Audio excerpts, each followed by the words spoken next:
पुराने जमाने में एक गांव में एक बूढ़ा किसान रहता था। किसान की शादी को 30 वर्ष बीत चुके थे, लेकिन उसके कोई संतान नहीं थी। भगवान की इच्छा से 30 वर्ष बाद बूढ़े की पत्नी का पांव भारी हुआ। यह देख बूढ़ा बहुत खुश हुआ और पत्नी की इच्छा के मुताबिक तरह तरह की खाने की चीजें उसे लाकर देने लगा।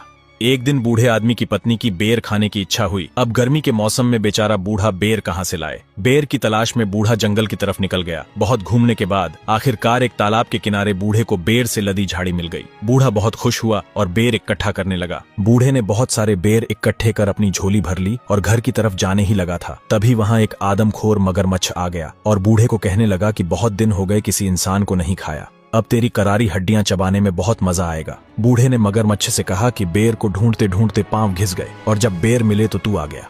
बूढ़ा आदमी मगरमच्छ पर क्रोधित होते हुए बोला कि तू मुझे क्यों खाएगा, मैंने तेरा क्या बिगाड़ा है। प्रत्युत्तर में मगरमच्छ ने कहा कि तुमने मुझसे बिना पूछे मेरी झाड़ी के बेर तोड़े हैं। यह सुन बूढ़ा आदमी बोला कि ये सब मैंने मजबूरी में किया है और सारी बात मगरमच्छ को कह सुनाई। बूढ़े की बात सुनकर मगरमच्छ बोला कि ठीक है, मैं तुझे नहीं खाऊंगा, पर मेरी एक शर्त है, अगर लड़का हुआ तो तेरा और अगर लड़की हुई तो तू उसे मुझे सौंप देगा। बूढ़ा आदमी बिना सोचे बोला कि मुझे शर्त मंजूर है और घर की तरफ चल दिया। घर जाते समय बूढ़ा आदमी सोचने लगा कि जो भी हो ये मगरमच्छ मुझे दोबारा कहाँ मिलेगा और अगर लड़का हुआ तो बात ही खत्म हो जाएगी। समय बीतता चला गया और बूढ़ा अपनी पत्नी की खूब देख रख करता। आखिरकार वो दिन आ ही गया जिसकी सभी को प्रतीक्षा थी। बूढ़े की पत्नी ने एक सुंदर और तंदुरुस्त लड़की को जन्म दिया। बच्ची की आंखें हीरे की तरह चमक रही थीं। वह बहुत ही सुंदर और मासूम थी। बूढ़े को मगरमच्छ की शर्त याद आ गई और वह डर से कांप उठा। अब इतनी सुंदर और मासूम सी जान को कैसे मगरमच्छ को खाने के लिए सौंप दे। यही सोचते सोचते बूढ़े ने तालाब किनारे कभी न जाने का फैसला किया। समय बीतता चला गया। 14 साल पश्चात बरसात के मौसम में बहुत तेज बारिश हुई। नदियों में बाढ़ आ गई। मगरमच्छ भी तालाब से बहकर खेतों की तरफ चला आया। एक दिन बूढ़ा खेत से सब्जी तोड़कर घर जा रहा था, तभी रास्ते में उसे मगरमच्छ मिल गया। मगरमच्छ ने बूढ़े को पहचान लिया और आदमी से सवाल किया कि तुम्हारे घर किसने जन्म लिया, लड़का या लड़की। बूढ़े ने बहुत ही सहमी आवाज में जवाब दिया, लड़की का जन्म हुआ। मगरमच्छ खुशी से बोला कि फिर तो वो मेरी अमानत हुई, तू अभी तक उसको अपने पास रखे हुए है। बूढ़ा बोला, वो अभी बच्ची है, उसे कैसे तुझे सौंप दूं? मगरमच्छ ने कहा कि इस बात को 14 साल बीत गए, क्या अभी भी वह बच्ची है? मगरमच्छ ने गुस्से में कहा कि वो बूढ़ी हो जाएगी तो भी तेरे लिए वो बच्ची ही रहेगी। मुझे कल लाकर बच्ची को सौंप देना, नहीं तो मैं तुम तीनों को खा जाऊंगा। बूढ़े ने गिड़गिड़ाते हुए मगरमच्छ को कहा कि वो बहुत मासूम और भोली है, मैं उसे तुम्हें कैसे सौंप सकता हूँ। मगरमच्छ ने कहा कि मैं कुछ नहीं जानता, क्या तुम वादा खिलाफी करना चाहते हो? नहीं नहीं, मैं तो बस ये चाहता हूँ कि उसको इस बारे में पता न चले कि।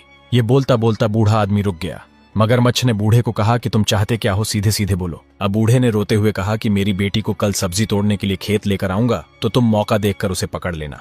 मगरमच्छ को बूढ़े की तरकीब अच्छी लगी और उसने कहा कि मैं कल तुम्हारी प्रतीक्षा करूंगा। बूढ़े आदमी को चिंतित देख बूढ़े की पत्नी ने चिंता का कारण पूछा। बूढ़े ने रोते हुए सारी बात अपनी पत्नी को बताई। सारा माजरा सुनते ही पत्नी की आंखों से अश्रुधारा बहने लगी। वह खुद को कोसने लगी कि ना उसकी बेर खाने की इच्छा होती और ना ही उसकी फूल सी बेटी को मगरमच्छ मांगता। उसने हिम्मत करके बेटी से कहा कि बेटी, मेरी ताजा सब्जियां खाने की इच्छा है, क्या तुम खेत से ताजा सब्जियां तोड़कर ले आओगी? बेटी खुशी खुशी खेत जाने के लिए तैयार हो गई और बूढ़े आदमी के साथ खेत आ गई। बूढ़े आदमी ने लड़की से कहा कि तुम पेड़ के नीचे बैठकर मेरी प्रतीक्षा करो, मैं पास ही के खेत से पानी लेकर आता हूँ। अब लड़की पेड़ के नीचे बैठी अपने पिता की प्रतीक्षा करने लगी। कुछ ही समय में योजना के मुताबिक मगरमच्छ वहां आ धमका। मगरमच्छ को देखकर बच्ची डर गई और अपने पिता को आवाज देने लगी, लेकिन पिता होता तो सुनता। मगरमच्छ ने लड़की को उठाया और गांव से बाहर जंगल में बनी एक गुफा में लड़की को ले गया। लड़की की मासूमियत और खूबसूरती को देख मगरमच्छ ने कुछ समय के लिए लड़की को खाने का इरादा त्याग दिया। अब जो भी व्यक्ति तालाब किनारे आता, मगरमच्छ उसे मारकर खा जाता और उसके पास जो भी खाने का सामान होता वो लड़की को ले जाकर दे देता। लड़की मगरमच्छ के भय से गुफा में बैठी रहती। अब आसपास के गांवों में आदमखोर मगरमच्छ के बारे में चर्चा होने लगी। लोगों ने जंगल में तालाब के पास आना बंद कर दिया। अब मगरमच्छ भूख से तड़पने लगा। आखिरकार मगरमच्छ ने थक हार कर लड़की को खाने का इरादा बना लिया। मगरमच्छ लड़की को ललचाई नजरों से देखने लगा और सोचने लगा कि क्यों न इसे खाने से पहले मैं अपने दांतों की धार तेज करवा लूं। यह सोचकर उसने लड़की को नहीं खाया और वहां से चला गया। लड़की मगरमच्छ के इरादों को भांप गई और अपनी जान बचाने के लिए तरकीब खोजने लगी। गुफा में जितने भी सोने चांदी के जेवरात थे, लड़की ने उनको इकट्ठा करके टोकरी में डाल दिया और अपने शरीर पर कीचड़ का लेप कर लिया। अब लड़की ने अपनी सूरत एक बूढ़ी औरत जैसी बना ली। लड़की जैसे ही गुफा से बाहर निकली तभी वहां पर मगरमच्छ आ गया और पूछने लगा, तुम कौन हो और यहाँ क्या कर रही हो? बूढ़े की बेटी ने हिम्मत से कहा कि मैं तो एक हड्डियों का ढांचा हूँ, गुफा के अंदर एक तंदुरुस्त लड़की तुम्हारा इंतजार कर रही है। मगरमच्छ बच्ची को पहचान नहीं पाया और तेजी से गुफा के अंदर चला गया। अब बच्ची घबराकर जंगल में दौड़ने लगी और देखते ही देखते जंगल में गुम हो गई। भारी गर्जना के साथ वर्षा शुरू हो गई। बच्ची सोचने लगी कि वो अपने माता पिता के पास नहीं जाएगी क्योंकि उन्होंने उसे मगरमच्छ को सौंप दिया था। यही सब सोचती हुई बच्ची जंगल में आगे बढ़ रही थी। तभी उसको एक शेर की गर्जना सुनाई दी। मृत्यु को समीप देख बच्ची डर गई और इधर उधर छुपने की जगह ढूंढने लगी। जगह न मिलने पर वह पास ही खड़े एक वृक्ष से लिपट कर रोने लगी और कहने लगी कि वृक्ष तू फट जा और मैं तेरे अंदर समा जाऊं। तभी वृक्ष का तना फट गया और बच्ची उसके अंदर चली गई। अब बच्ची पास ही के वृक्षों पर लगे फल खाकर वापस वृक्ष के अंदर लौट जाती। समय का चक्र चलता रहा। समय के साथ बच्ची का रूप और भी निखर गया। एक सवेरे लड़की भोजन की तलाश में जंगल में घूम रही थी तो उसने देखा कि एक मासूम सी बंदरिया जंगल में इधर उधर घूम रही है। उस बंदरिया को देखते ही बच्ची को अपना अतीत याद आ गया, कैसे वो भी जंगल में अकेली भटकती थी। लड़की ने बंदरिया से पूछा कि तुम इतने घने जंगल में अकेली क्या कर रही हो, तुम्हारी माँ कहाँ है? माँ शब्द सुनते ही बंदरिया फूट फूट कर रोने लगी और कहने लगी कि कुछ दिन पूर्व एक मदारी ने मुझे पकड़ लिया था। मेरी माँ ने मदारी को कहा कि मेरी बेटी को छोड़ दो, उसके बदले तुम मुझे ले जाओ। मदारी ने मुझे तो छोड़ दिया लेकिन वो मेरी माँ को ले गया। बंदरिया की बात सुनते सुनते लड़की की आंखों से अश्रुधारा बहने लगी। उसने उस बंदरिया को उठाया और अपने साथ ले आई। अब कुछ समय उपरांत बंदरिया और लड़की में गहरी मित्रता हो गई। पास ही के राज्य में एक बहुत सुंदर राजकुमार था। राजकुमार एक दिन जंगल में शिकार खेलने आया। शिकार खेलते खेलते राजकुमार सैनिकों से बहुत दूर आ गया। बहुत अधिक थकान होने पर वह एक पेड़ के नीचे विश्राम करने लगा। राजकुमार को प्यास लगी लेकिन सैनिक बहुत पीछे रह चुके थे। अब प्यासा राजकुमार अधमरी हालत में बस पानी पानी बोल रहा था। तभी बंदरिया ने देखा कि एक व्यक्ति पेड़ के नीचे पानी पानी पुकार रहा है। बंदरिया तुरंत ही सरोवर की तरफ दौड़ी और निकट के सरोवर से पानी लेकर लौट आई। जैसे जैसे राजकुमार ने पानी पिया वैसे वैसे वह होश में आने लगा। होश में आते ही राजकुमार ने कहा कि मैं पास ही के राज्य का राजकुमार हूँ, तुमने मेरी जान बचाई है, तुम जब चाहो मेरे महल में आ सकती हो और जो चाहिए वो ले सकती हो। यह बोलकर राजकुमार बंदरिया का धन्यवाद करके वापस अपने महल लौट गया। एक रात्रि बंदरिया पेड़ के ऊपर विश्राम कर रही थी तो उसे किसी के कदमों की आहट सुनाई दी। उसने देखा कि जंगल में एक महिला शाही वस्त्र पहने दबे पांव तेजी से आगे बढ़ रही है। कुछ दूरी पर चलने के बाद वह महिला एक युवक से मिली। बंदरिया भी पेड़ के पीछे छुपकर दोनों की वार्ता सुनने लगी। महिला ने उस नौजवान युवक से कहा कि कल मैं शाही भोजन में एक मरा हुआ सर्प डाल दूंगी जिससे सभी की मृत्यु हो जाएगी। उसके बाद इस नगर के राजा और रानी हम बन जाएंगे। बातों ही बातों में बंदरिया को ज्ञात हुआ कि वह महिला और कोई नहीं उसी राजकुमार की पत्नी है। अगली सुबह बंदरिया राजमहल में राजकुमार के पास पहुंच गई और उनको सारा वृतांत कह सुनाया। राजकुमार ने रानी को भोजन सहित बुलाया और कहा कि आज आपको भोजन हम अपने हाथों से खिलाएंगे।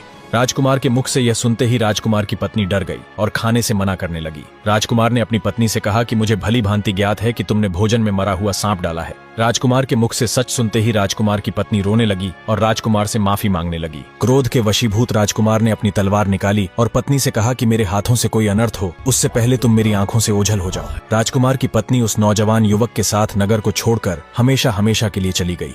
राजकुमार ने बंदरिया का आभार व्यक्त करते हुए कहा कि कल आपको हमारे साथ राजसी भोजन ग्रहण करना पड़ेगा। बंदरिया कुछ देर सोचने के बाद राजकुमार से बोली कि अगर आप भी मेरे घर पर भोजन ग्रहण करने का वचन दे तो मैं आपका निमंत्रण स्वीकार करती हूँ। राजकुमार ने सोचा कि बंदरिया के पास खिलाने के लिए फलों के अलावा क्या ही होगा और उसने मुस्कुराते हुए हामी भर दी। अगले दिन बंदरिया ने राजकुमार के यहाँ भोजन ग्रहण किया और वापस लौटते समय राजकुमार को कहा कि कल आपको मेरे यहाँ भोजन ग्रहण करने आना होगा। वचनों में बंधा राजकुमार निश्चित समय पर बंदरिया की झोपड़ी के बाहर आ पहुंचा।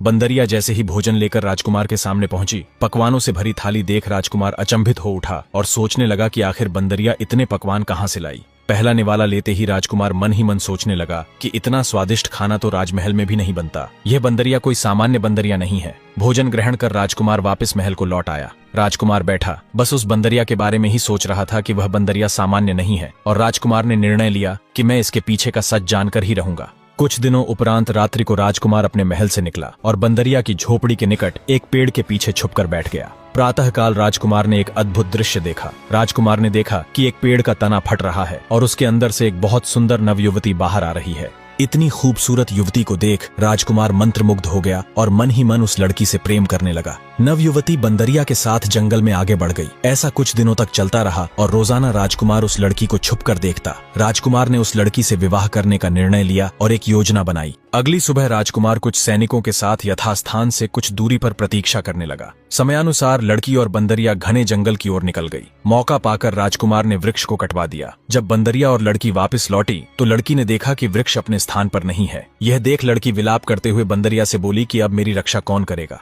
योजना के अनुसार उसी समय राजकुमार भी वहां आ पहुंचा। राजकुमार को देख लड़की डर गई और छुपने का प्रयास करने लगी। बंदरिया लड़की को समझाते हुए बोली कि डरो नहीं, ये वही राजकुमार है जिनके गुणों का बखान मैंने तुम्हारे सामने किया था। बंदरिया ने राजकुमार को सारा वृतांत कह सुनाया और राजकुमार से कहा कि आप तो दयावान और सदैव प्रजाहित सोचने वाले हो। आप इस लड़की को अपने महल में कोई कार्य सौंप दो तो इसका जीवन बसर हो जाए। राजकुमार ने बंदरिया से कहा कि अगर मैं इसे अपने साथ महल में ले जाता हूँ तो नगरवासियों के मन में अनेकों सवाल उत्पन्न होंगे और वो इस युवती के चरित्र पर अंगुली उठाएंगे। राजकुमार के मुख से यह शब्द सुनते ही बंदरिया भी निराश होकर बैठ गई। कुछ देर सोचने के उपरांत राजकुमार ने कहा कि अगर यह युवती मेरे साथ विवाह कर ले तो महल में अपनी पत्नी बनाकर ले जा सकता हूँ। मेरी पत्नी होने के कारण कोई इन पर अंगुली भी नहीं उठा पाएगा। बंदरिया को यह सुझाव पसंद आया और उसने उस युवती को समझाया कि वह राजकुमार से विवाह कर ले। आखिर युवती ने राजकुमार से विवाह कर लिया। जब राजकुमार से उनकी पत्नी का नाम पूछा गया तो राजकुमार ने मुस्कुराते हुए कहा, दरखत रानी।